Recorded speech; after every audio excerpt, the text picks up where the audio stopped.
on behalf of that one video entertainment, also known as Tove, on behalf of DW. And their story is a little different than that one entertainment story. Okay, let's give them their just due. It's 13 pages, but it's not that long, guys. It's not as long as you think. You know that. you know, for the women. Now we got the good old Ms. Table of Contents. You know, introduction, statements of facts, plaintiff's relevant allegations. All this good stuff. So look, we're already cruising through it, right? More table of authorities, like. This table of contents, I guess, must be popular with these Texas judges, right?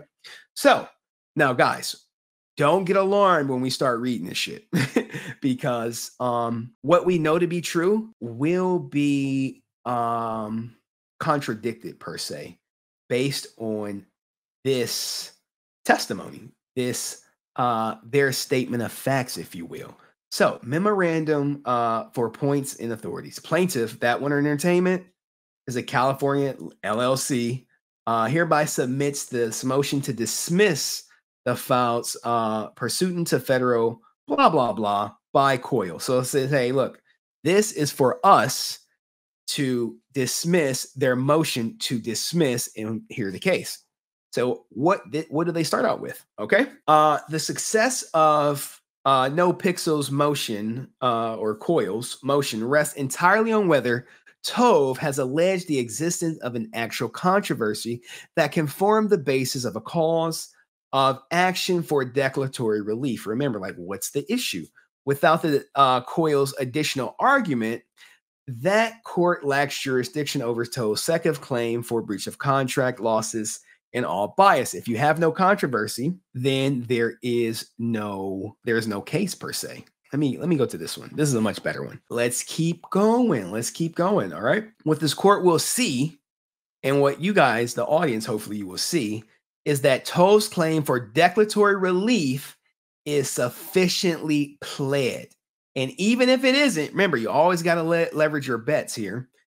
Leave the amended should be granted for Tove. Okay. Remember, a leave is for them to update their original complaint. We learned that from Logan Paul, if you've been following me. So Tove wants a second chance. Statement of facts. Their statement of facts are pretty much the same with one small difference. But this small difference is a big difference, guys. I'm talking like this is earth-shattering. And you're like, Henry, you're just trying to hype this shit up. Just read the goddamn documents. Okay, all right. Let's go.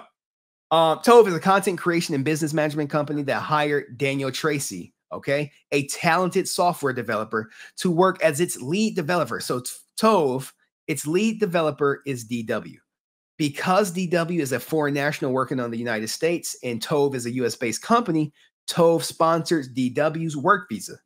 Pursuant to terms of employment relationship, Tove was permitted to contract with third-party services for DW in exchange for DW's agreement that Tove would be entitled to receive all compensation paid by any such third parties, okay? So DW works for Tove. Let's keep going. This is kind of stuff we already know to be true, all right? Mr. Tracey's agreement, all right, we already talked about. Now, Koil operates the very successful GTA server in this open world play with role-play individuals in a closed game environment on such a server, the Nopixel server, okay? In or about 2020, Nopixel desired to engage Mr. Tracey in his role as software developer to make significant updates to the Nopixel service. This is the services, okay? Accordingly, Nopixel contracted with Tove for the services of Mr. Tracey in exchange for Nopixel's agreement to pay Tove 50% of game revenue by way of Mr. Tracey. Game revenue. And do not think they made a mistake and say, oh, just pay priority revenue. They are saying game revenue, okay? And look, I said, this is my statement reading it. If it's true, Tove seems to be honorable, but they say game revenue, not paid priority, which struck me as odd when I'm first reading this. As you guys say, you're adamant that it's paid priority. All right. let's keep it going. From in or about 2020 or about December 22, DW rendered services to Nopixel. In rendering such services, Tracey made significant contributions to both the front end visual aesthetics of the game and the back end information management system to allow Nopixel server to function. Okay, this is a little different, right, than the original complaint. Go back and read it. Specifically, Mr. Tracey designed and created the entire payment processing system for the Nopixel server, which facilitated processing of millions of dollars a year in payments to Koil. God damn, they raking in millions of dollars with this Nopixel shit. Maybe we need a HenryPixel server. You know, hey, I don't know what we'd be doing there, but if it's making millions of dollars, let's get to it. Now we're about to start getting a little bit into the specifics, guys. Okay. In or about 2022, a personal dispute between DW and Koil, founder, owner. Their dispute ultimately culminated on or about December 27th in Clout terminating, Mitchell Clout, not Koil Entertainment, Clout terminating DW's role with Nopixel and thus his authority to access Nopixel servers. Clout, however, never informed Mr. Tracey of his termination or of his removal of access to Nopixel server, and therefore claimed that DW caused a data breach when he attempted to access the Nopixel server, believing he still possessed the authority. Now, notice how he's saying clout, not Nopixel, clout. Now, here is the entire new story. The parties meet and conference efforts. So both parties, lawyers, had a conference. This is not in any other court document. This is the only document that this meeting is in. All right. Toll filed a complaint and therefore commenced this action on April 10th, 2023. That's according to the docket. On or about May 12th, 2023, Tove affected services on Koil who are located in Australia. So effective services means they got served, okay? Declaration of John Bagakis.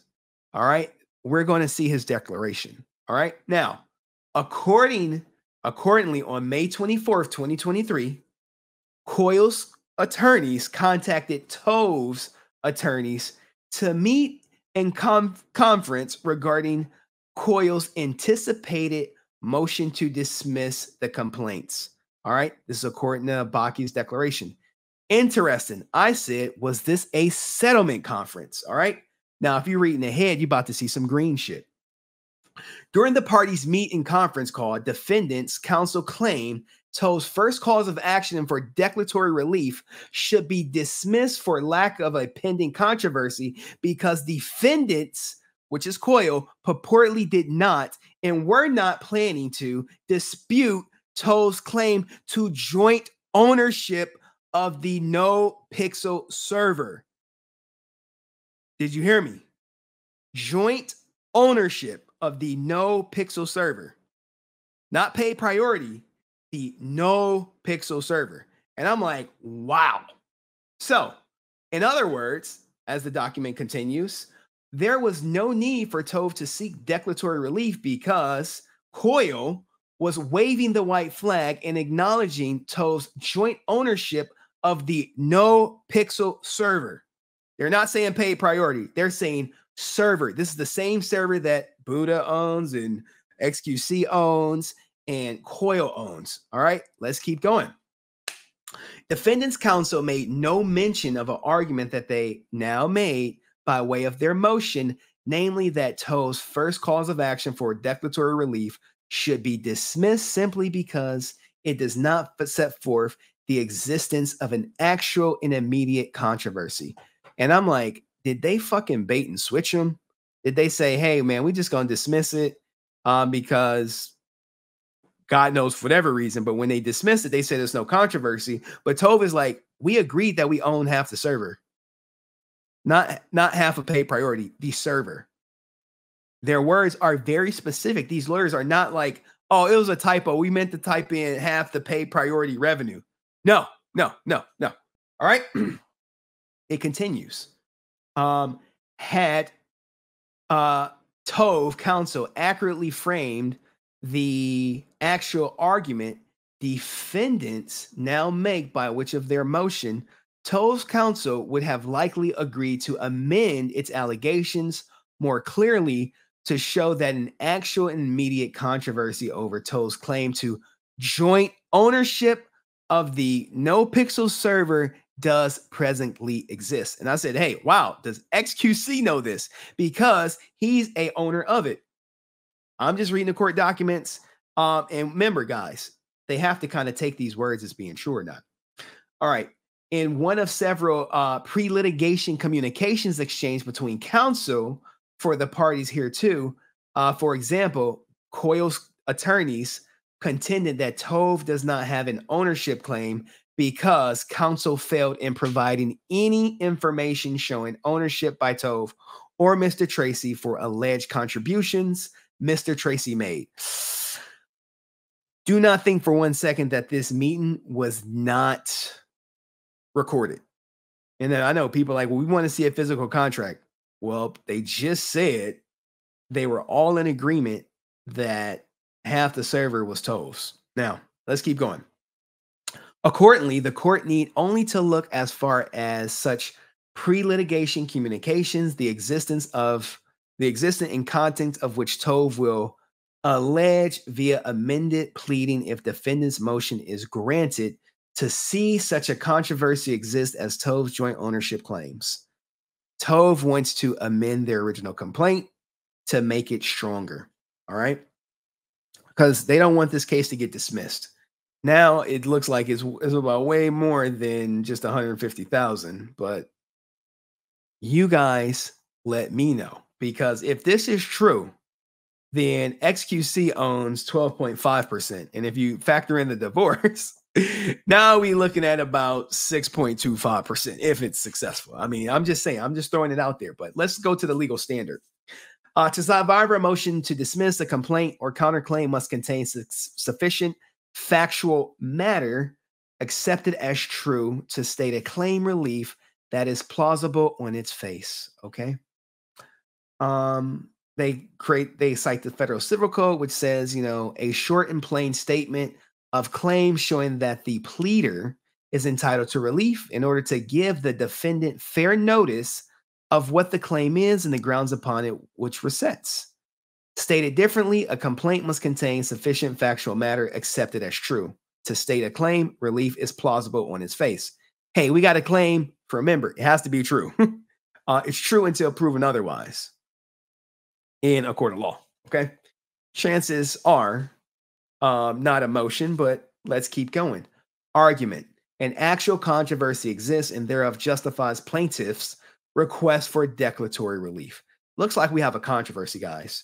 They're arguing ownership. Okay. That's my interpretation. Let's keep going. The purpose of the Declaratory Judgment Act is to relieve potential defendants from a Damocles threat of impending litigation which a harassing adversary might brandish while initiating suit at his leisure or never. So we don't want to be constantly threatened with lawsuits. I didn't highlight anything because this shit's not important. It's all legal. Bok, bok, bok. Okay. Bok, bok, bok, bok. Okay. We can read this last part. Okay. Where we start? Blah. I gotta make sure we start at the right point. All right, so Tove alleges that Mr. Tracey made a significant creative contributions to the creation and development of the NoPixel server in his role as developer contracted out by Tove to NoPixel. That's the original complaint.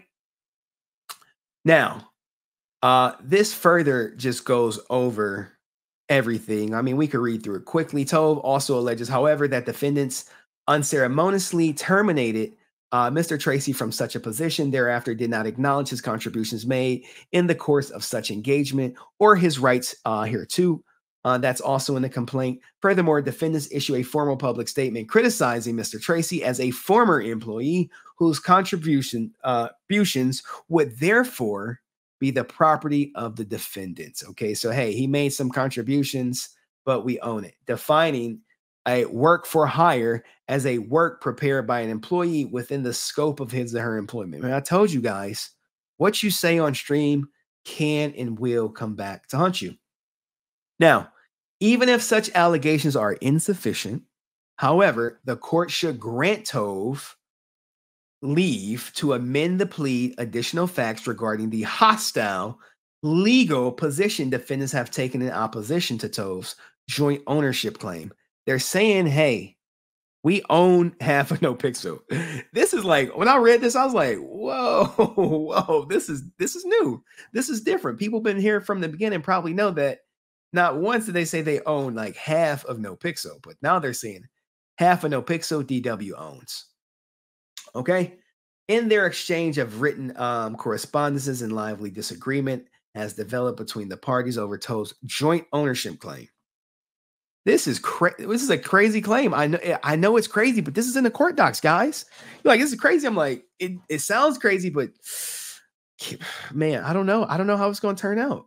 Defendants counsel even went so far in one such correspondence to flatly deny that DW made any copyrightable contributions at all and threatened to bring their own cause of action for declaratory relief as a result of the parties' different positions on such issues. So they're like, look, shut up. And I think it was that video I played where it's like, look, I could sue him if I really wanted to, but I wouldn't do it.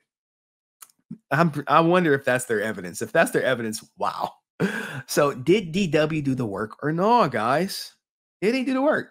Rockstar may own the game, but we're talking about the server. The server. So accordingly, an actual controversy exists between the parties here too, and if plaintiff's allegations do not fully reflect the existence thereof, leave should freely be given for Tove to better allege such fact, should Tove get the leave. This court has proper jurisdiction over the dispute. Remember, because they wanted to argue dispute. They want to get this in the state level. So first, Tove's claim for declaratory relief is found to be sufficiently pled. This court has sufficient jurisdiction without more. This is because a disputed allegation of co-authorship presents a federal question that arises under and must be determined according to the Copyright Act. Now, I know there's no copyright associated with it, but you know, this is what judges are for, to interpret this shit. Did DW do the work, and does he own half? We know we don't have a physical contract, but we do have all these verbal contracts on YouTube and Twitch and all these clips. Even if Tove's claim for declaratory relief is dismissed without leave to amend, the court still has proper jurisdiction over Tove's breach of contract claim, because such claim must be determined through the lens of Tove's potential joint ownership. There it goes again, joint ownership of half the rights in the Nopixel server, guys. This is a heavy allegation. Heavy allegation.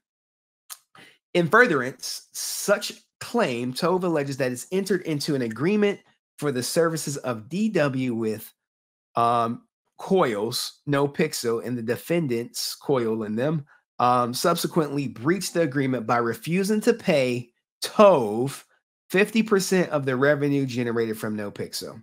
All right.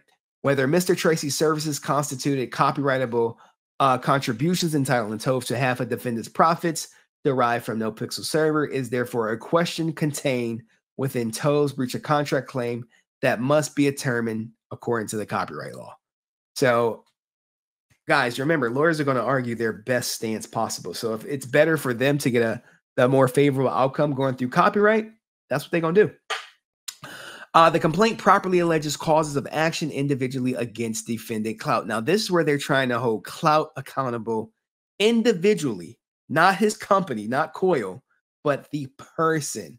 So as Tove's first cause of action for declaratory relief, Tove alleges that the agreement between DW to render services was oral and resulted in a creative contributions to Nopixel server that facilitated process $1 million.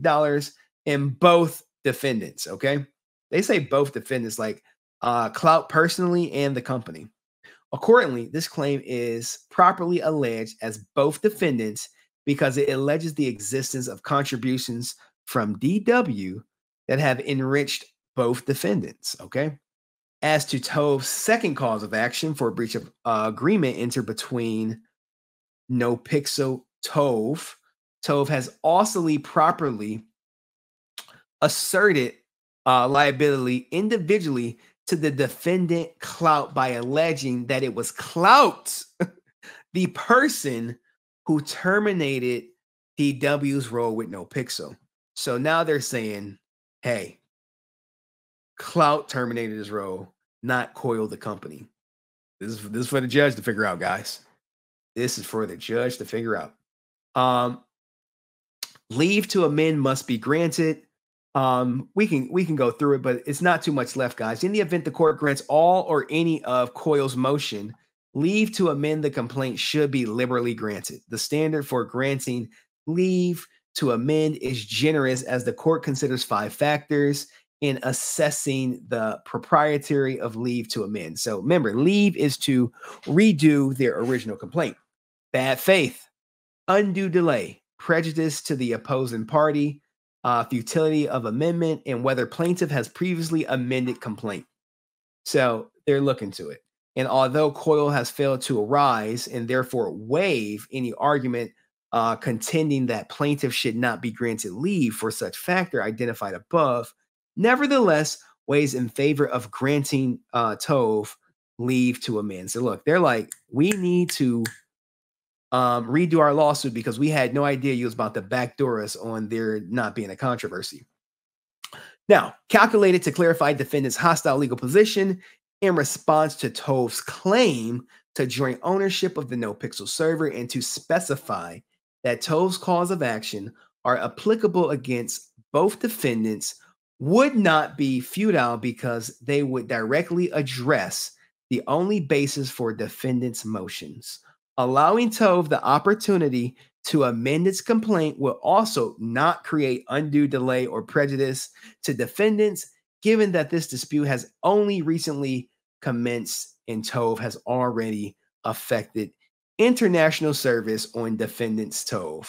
Also has yet made any amendments to its allegations. So Koil is not made any amendment to the allegations. They signed it, signed, sealed, and delivered June 26. What do you guys think of that? Now, we also got the sworn statement of the lawyer regarding the conference right here. And this is, look, it's only like 1 page, but this is where they talk about, hey, we own half. And Koil never disputed that. So I, John Bagakis, declared that the state as follows. I am the attorney. He represents That One Video Entertainment. And where is it at in the document? Okay. I mean, this is all this, whatchamacallit, you know, they swear that by that Koil is a company out of Australia. It's doing business as Nopixel and Mitchell Clout is the individual, all that. But let's talk about this part. On or about April 10th, the office commenced action on behalf of Tove by filing the operative complaint. Thereafter, we reached out to attorneys who I previously been communicating with. This gets good, guys. Regarding the claims we were ultimately forced to bring to a complaint, okay? To see if they would provide us with courtesy by accepting the service of the complaint on behalf of Koil. Hey, man, can we serve your client? You think we can just serve them up this lawsuit? They was like, nope. No, fuck out of here. They explicitly refused, forcing us the unnecessary incur costs to serve defendants in Australia. Hey, look, you want your lawyers to have your goddamn back. You know what I'm saying? Like, don't be getting served on my behalf. Now, despite such bad faith, lack of cooperation, we accomplished this task in short order, serving the defendants on May 12th, 2023. Remember, it was like, you got to get served for first, boys. It's America. There's no lawsuit. That's what Koil was saying. Shout out to J Tove. All right. So on May 24th, right? This is where they have the conference. This is where they start naming names. I conducted a meet conference call with Koil's newly retained litigation counsel, Larry Katz, regarding Koil's perceived issues with the allegations made. All right. So they got this meeting.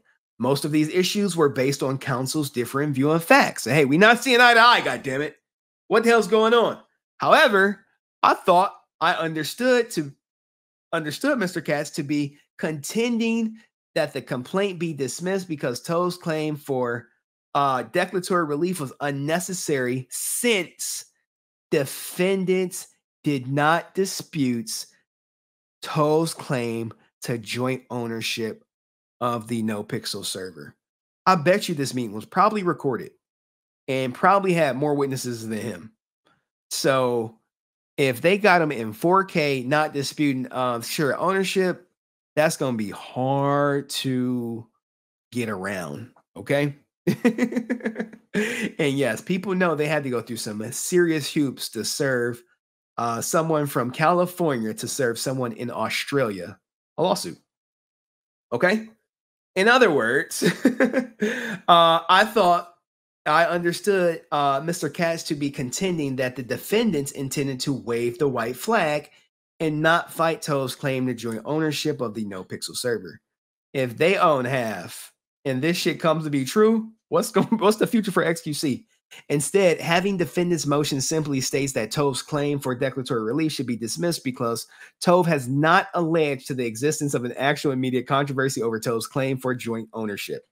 Had I understood this to be the defendant's position during my meet conference call with Mr. Katz, I would have suggested that Tove amend the complaint to assert concrete details regarding our office's prior communications with defendants, other attorneys, in which such attorneys did dispute Toe's claim to joint ownership, and even threatened to seek declaratory relief as to such issues themselves.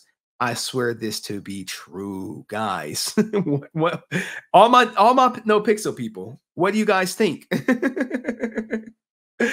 What do you guys think? Shout out to all my members. I see my members chiming in. I see y'all on YouTube. I see y'all on Twitch. What do you guys think? Do they own half the goddamn server or no?